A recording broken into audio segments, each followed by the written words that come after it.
ঢেঁড়সটি আঁকার জন্য প্রথমেই আমি 4টা লম্বা দাগ দিয়ে নিব।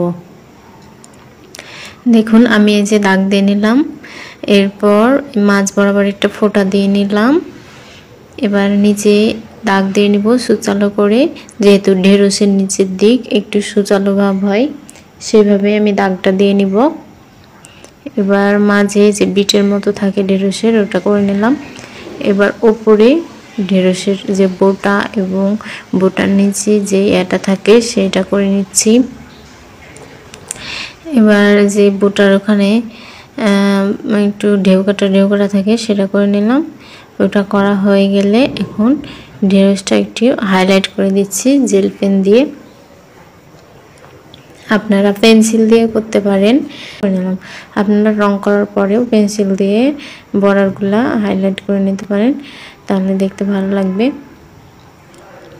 এরপরে ঢেঁড়সের যেহেতু সবুজ কালার রং হয়, এই কারণে আমি এখানে সবুজ কালারটা দিয়ে নিচ্ছি। আর এখানে আমার ভিডিওটা করা অতটা ভালো হয়নি, ক্যামেরায় আবঝা আবঝা দেখাচ্ছে, ভালোভাবে বোঝা যাচ্ছে না। অনেক চেষ্টা করেছি ভালো নিয়ে আসার, কিন্তু পারলাম না। এটাও খুব একটা ভালো দেখাচ্ছে না, কেমন এবড়ো ছেবড়ো এরকম মনে হচ্ছে একটু।